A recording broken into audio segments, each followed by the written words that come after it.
2024 Dodge Hornet First Drive Review, Sting for the sake of it. The plug-in R/T is expensive, heavy, and compromised, while the GT's sporty character comes at the cost of efficiency. Anyone that's ever encountered a hive knows one very simple fact about Hornets: they're assholes. Born angry, you'd be forgiven for thinking Hornets existed for no other reason than to sting things repeatedly. The new Dodge Hornet, then, has a great deal in common with the airborne pain in the butt it's named after. For better or worse, the one thing the Hornet knows how to do is attack, and its weapons of choice are horsepower and torque. Dodge's first real rival to the likes of the Honda CR-V and Toyota RAV4 made its big debut in August 2022, and from that trackside introduction on, the automaker has buzzed about this being the most powerful and quickest vehicle to 60 in the class. And during a day of testing in Asheville, North Carolina and on the mountain roads outside of it, Dodge hammered home the Hornet's performance credentials. From an available track pack with Brembo brakes and adaptive dampers to an on-demand overboost function in the plug-in hybrid R/T, the manufacturers of the Charger and Challenger are adamant that this isn't just another compact CUV. But will that really matter to consumers who value space, efficiency, and affordability as much as Dodge values being domestic rather than domesticated? I don't think so. Quick Stats 2024 Dodge Hornet R/T Plus. Engine, turbocharged 1.3-liter i4W/2 electric motors. Output, 288 horsepower, combined, /383 pound-feet, installed. 0 to 60 miles per hour, 5.6 seconds, power shot, /7.1 seconds, without power shot. Trim base price, $41,590. As tested price, $51,830, est. Two-prong approach. While Dodge has hinted at a dedicated high-performance GLH model, the Hornet will go on sale in just two mainstream trims to start. The base GT will arrive around the time that the story is published, while the R/T will hit dealers near the end of spring 2023 as a 2024 model. Don't get confused by the badges, though, for the main distinction between these trims is under the hood. GT, which may as well stand for gasoline turbo, uses a turbocharged 2.0-liter four-cylinder, while the R/T matches a turbocharged 1.3-liter four-cylinder with a pair of electric motors and a lithium-ion battery. I spent the bulk of my time testing the Hornet by driving a loaded R/T through the Smoky Mountains. The start was positive as I left the city of nearly 100,000 on a pleasant, linear surge of torque from the two-motor arrangement and 15.5 kilowatt-hour lithium-ion battery pack.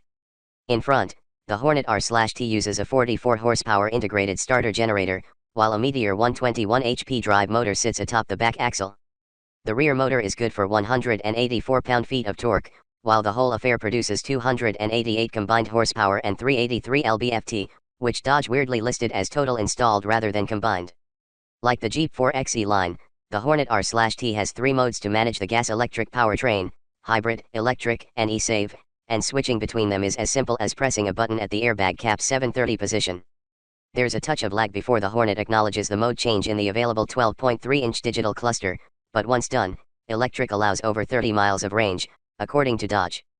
The all-electric drive is pleasant, emphasizing the Hornet's composed ride quality and quiet cabin, but I'll need to get the thing on more familiar roads before I can issue a solid judgment on the EV range. The R/T's battery pack does cut into the fuel tank, though, reducing it from 13.5 to 11.2 gallons.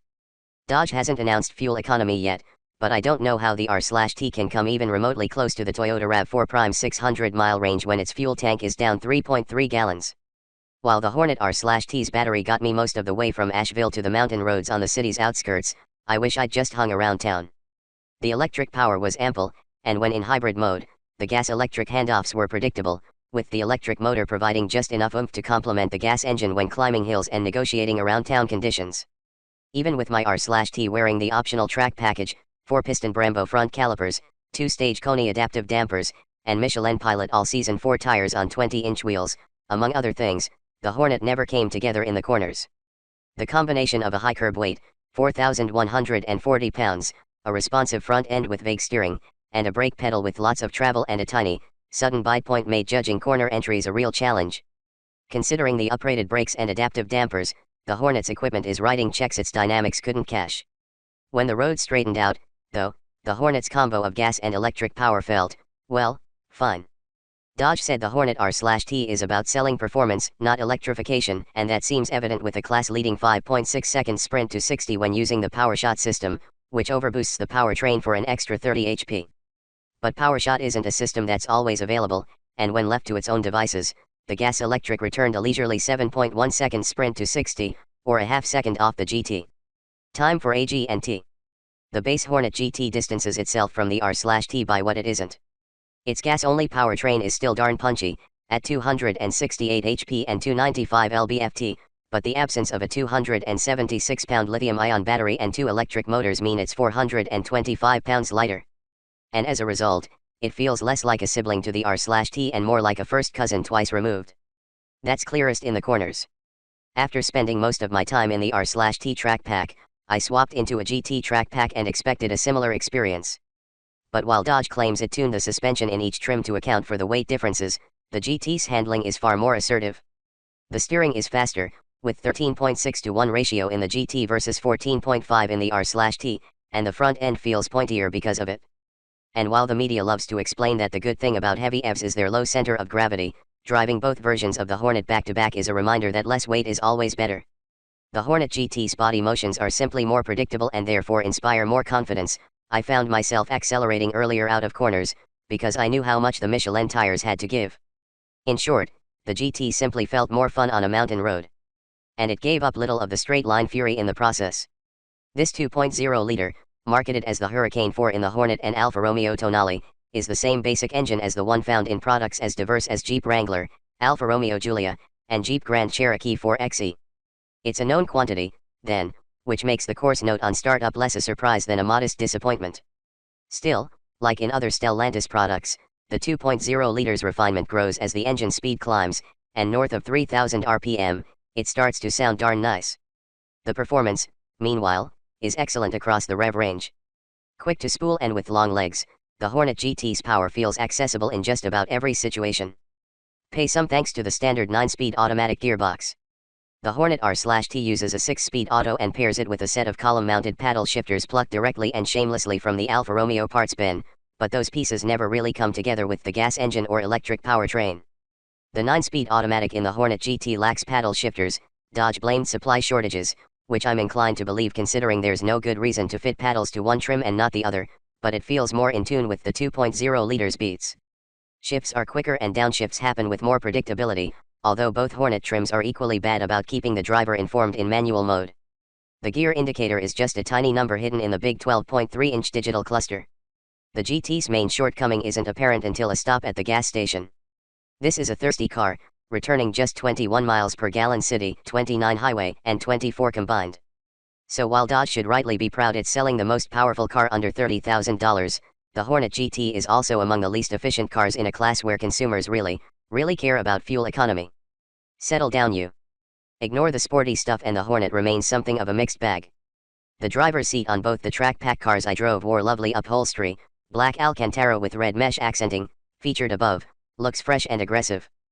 But the seating position is infuriatingly tall, with the bottom of the seat sitting a good 6 inches above the carpet. My head was maybe an inch off the headliner all day. Life is better in back.